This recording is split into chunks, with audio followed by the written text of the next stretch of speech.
Bismillahirrahmanirrahim. Assalamualaikum warahmatullahi wabarakatuh. Selamat pagi anak-anakku, siswa-siswi SMK 3 Kuningan yang Bapak banggakan dan Bapak cintai. Selamat beraktivitas kembali. Selamat bertemu kembali dengan Bapak dalam pembelajaran secara online. Kita pagi hari ini atau siang hari ini akan membahas pengujian produk. Sebelumnya kita bahas perakitan produk.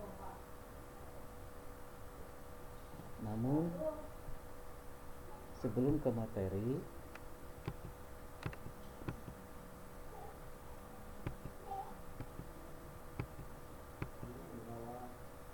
terlebih dahulu kita ketahui tentang kompetensi dasarnya.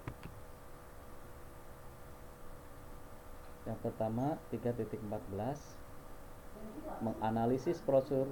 menganalisis prosedur pengujian kesesuaian produk barang dan jasa.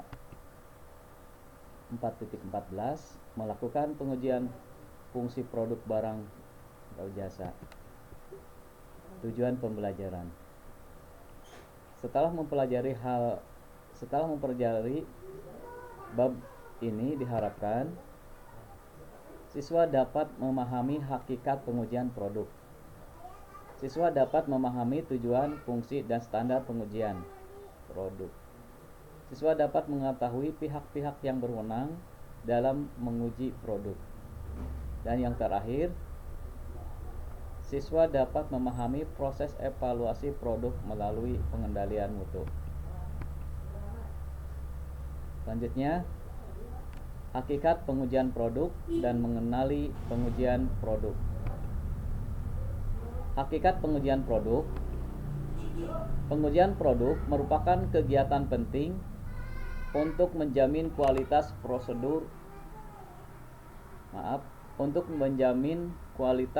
produk di pasaran. Sebelum sebuah produk dipasarkan, perlu dilakukan pengujian produk terlebih dahulu. Selanjutnya, mengenal pengujian produk.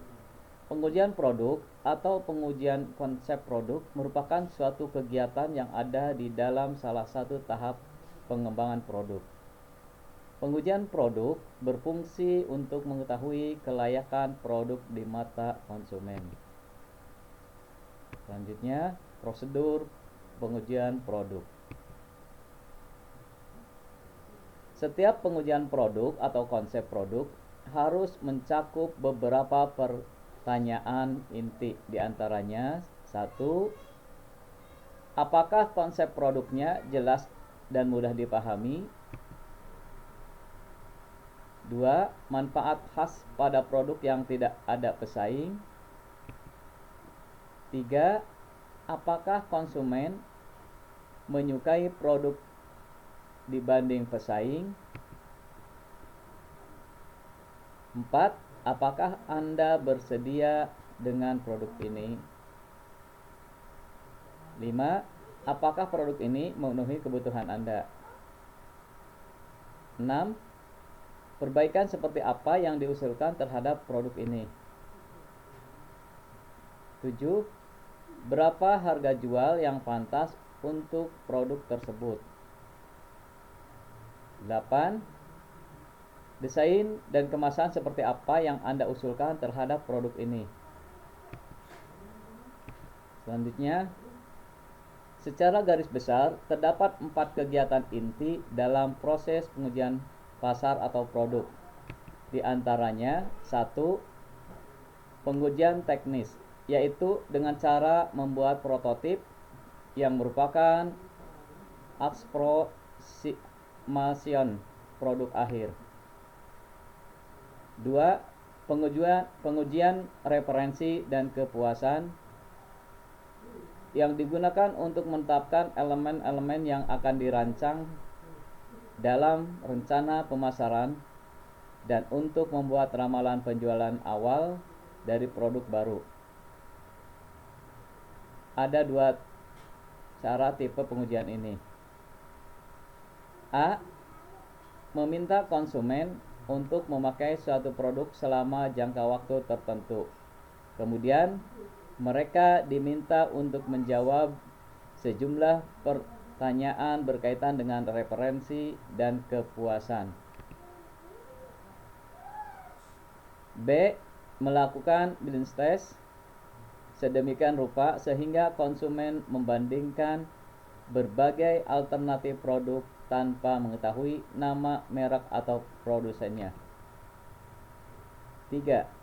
Pengujian pasar simulasi merupakan prosedur riset pemasaran yang dirancang untuk memberikan gambaran cepat dan murah mengenai pangsa pasar yang dapat diharapkan dari produk baru. 4. Pengujian pasar. Perusahaan menawarkan suatu produk untuk dijual dalam wilayah pasar yang terbatas yang sedapat mungkin mewakili keseluruhan pasar di mana produk tersebut nantinya dijual. Selanjutnya, fungsi, standar, dan tujuan pengujian produk. 1. Fungsi pengujian produk. A. Memberikan penilaian yang rinci mengenai peluang sukses produk baru. B. Mengidentifikasi penyesuaian akhir yang dibutuhkan untuk produk. C. Menetapkan elemen-elemen penting dalam program pemasaran yang akan digunakan untuk memperkenalkan produk di pasar. Selanjutnya, 2. Standar pengujian produk. A. Harga yang ditawarkan. B. Fitur dan manfaat yang diperoleh. C. Hemat praktis dalam penggunaannya. D. Bersifat mobile atau fleksibel. E. Mutu dan kualitas bahan yang didapat. F. Kepuasan saat menggunakan produk tersebut. G. Cara mendapatkan dan pemeliharaannya. H. Faktor lainnya yang secara umum mengenai tingkat kepuasan, karena tingkat kepuasan setiap orang akan berbeda. Selanjutnya, 3. Pengujian produk. A. Memastikan bahwa persyaratan spesifikasi, regulasi, dan kontrak produk dapat terpenuhi. B. Memutuskan apakah produk tersebut sudah berjalan di jalur yang semestinya. C. Alat demonstrasi produk. D. Menetapkan kesesuaian produk terhadap penggunaan akhir. E. Menyediakan dasar komunikasi teknis suatu produk. F. Menyediakan informasi perbandingan dengan produk-produk lain. G. Upaya menciptakan produk yang bisa dipertanggungjawabkan secara umum. H. Membantu pemecahan masalah terhadap kendala produk. I. Menentukan potensi penghematan dalam produksi suatu produk. J. Mengetahui apakah ada kesesuaian antara fungsi produk dengan produk yang didapat. K. Untuk mengetahui tingkat permintaan konsumen terhadap produk yang dibuat. Selanjutnya, keuntungan pengujian produk. 1. Menjajal strategi pemasaran. 2. Memberikan informasi mengenai produk. 3. Sebagai upaya untuk mengatur strategi merek. 4. Membantu produsen mencermati kesalahan. Selanjutnya, kerugian pengujian produk. 1. Pengujian produk cenderung dapat membuat perusahaan membayar biaya ekstra. 2. Adanya permasalahan-permasalahan dalam pengujian produk seperti A. Menguji produk yang salah, B. Melakukan perbandingan dengan produk yang salah, C. Menanyai pihak yang salah, D. Melakukan pengujian pada lingkungan pasar yang berbeda dari lingkungan pasar asli produk tersebut, E. Melakukan pengujian kepada segmen konsumen yang tidak sesuai produk, F. Melakukan pengujian dengan penerapan harga yang keliru. Lanjut. Menetapkan prosedur pengujian produk. Langkah atau tahapan pengujian produk. 1. Penyelesaian prototip produk akhir. 2. Pengemasan produk akhir. 3. Tahap pengujian seperti A. Tes daya tahan produk. A.1. Berapa lama produk tersebut bertahan dalam suatu kondisi. A.2. Perubahan yang terjadi setelah beberapa lama. A.3. Pemeliharaan produk tersebut. Lanjut. B. Tes kualitas bahan. B.1. Jenis bahan yang digunakan. B.2. Pandangan konsumen mengenai bahan tersebut. B.3. Tingkatan kualitas bahan tersebut. B.4. Cara memperoleh bahan tersebut. C. Tes market. C.1. Desain dan kemasan produk. C.2. Harga yang ditawarkan.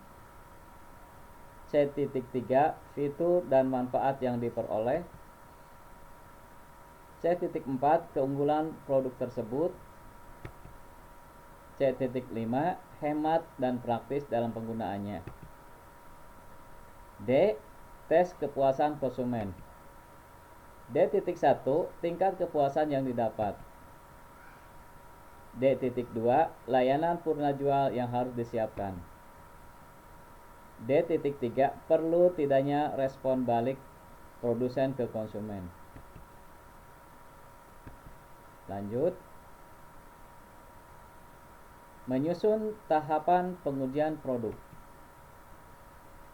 Bosch, Allen, dan Hamilton mengidentifikasi 6 kategori produk baru berdasarkan tingkat kebaruannya bagi perusahaan dan pasar, yaitu sebagai berikut. 1. Produk yang baru bagi dunia. 2. Lini produk baru. 3. Tambahan pada lini produk baru. 4. Perbaikan atas produk lama. 5. Penetapan kembali posisi. 6. Penurunan biaya. Lanjut. Seorang wirausaha harus mampu menyusun tahapan atau langkah-langkah dalam melakukan pengujian produk, di antaranya 1. Menyiapkan prototip produk terlebih dahulu atau konsep produk. 2. Evaluasi prototip. 3. Menyusun metode pengujian. 4. Menyusun indikator pengujian. 5. Melakukan pengujian atau memberikan tester kepada pasar. 6. Melakukan analisis hasil pengujian atau evaluasi tester dan pasar. 7. Menyusun kesimpulan dan membuat produksi massal. 8. Evaluasi produksi massal dan pengembangan. Lanjut, pihak yang berwenang dalam pengujian produk. 1. Pemerintah. Peran umum yang dilakukan pemerintah dalam pengujian produk adalah menetapkan hukum yang menyatakan kewajiban produsen untuk menjelaskan dan menjamin keamanan produknya. 2. Perusahaan. Peran perusahaan dalam pengujian produk adalah menyediakan produk dan layanan yang sesuai dengan standar perusahaan. Biasanya, standar yang diterapkan adalah standar fakultatif. Artinya, perusahaan tersebut menetapkan aturan untuk dirinya sendiri. Dan standar wajib, yaitu dikeluarkan pemerintah. Lanjut. Standar pengujian produk yang biasanya dilakukan berpedoman pada SNI, terutama pihak yang memiliki lisensi atau sertifikat untuk melakukan pengujian yang terstandarisasi seperti PT Sukopindo, 2. LIPI, 3. BPOM, 4. MUI. Tujuan pengujian produk tersebut diantaranya: A. Mengetahui ketahanan, kekuatan, dan keamanan dari suatu produk. B. Mengetahui komposisi, bahan baku, dan spesifikasi apakah sudah sesuai standar nasional atau standar kesehatan pemerintah. C. Mengetahui apakah produk tersebut halal atau tidak. D. Mengetahui apakah aman digunakan pada manusia. E. Mengetahui apakah ada izin peredaran suatu produk dari pemerintah atau tidak. Demikian paparan tentang pengujian produk. Kurang lebihnya mohon maaf. Tugas-tugas latihan individu. 1. Carilah metode-metode pengujian suatu produk atau konsep produk. Kemudian hasilnya dirangkum untuk dipresentasikan. Kalau untuk presentasi tidak memungkinkan, sebaiknya kalian kirimkan saja melalui WA atau melalui link ini. Yang kedua, amatilah oleh Anda metode pengujian produk yang ada di sekitar lingkungan sekitar dalam penilaian produk baru. Hasilnya dirangkum dan dicatat menjadi sebuah laporan penelitian awal pengujian konsep produk. Latihan selanjutnya, carilah artikel mengenai lembaga-lembaga yang memiliki kewenangan untuk melakukan pengujian produk. 2. Carilah 5 lembaga yang memiliki kewenangan dalam melakukan pengujian produk. Tugas mandiri, buatlah sebuah kelompok yang beranggotakan 5 atau 6 orang. Berikan satu buah produk yang ada di kompetensi keahlian untuk melakukan penilaian pengujian suatu produk atau produk yang mendukungnya. Lanjutnya, 3. Produk tersebut diuji oleh siswa dengan menggunakan sistematika di bawah. 4. Wilayah pengujian bisa di sekitar sekolah atau di lingkungan rumah siswa. 5. Hasil pengujian didokumentasikan ke dalam rekaman dan dicatat hasilnya. 6. Buat sistematika pelaporannya. A. Nama produk. B. Manfaat produk. C. Konsumennya siapa. D. Wilayah pengujian produk. E. Hasil pengujian berupa data dan fakta. E.1. Kelebihan produk dibanding pesaing. E.2. Penentuan harga yang pantas. E.3. Desain dan kemasan yang sesuai. E.4. Manfaat produk bagi masyarakat. E.5. Apakah sesuai dengan kebutuhan dan keinginan konsumen. E.6. Berapa banyak permintaannya. E.7. Kesimpulan produk tersebut di mata konsumen. 7. Hasil rekaman berupa file dikumpulkan dan diperlihatkan sekaligus dipresentasikan di dalam kelas jika memungkinkan. Demikian paparan dari pengujian produk. Semoga bermanfaat.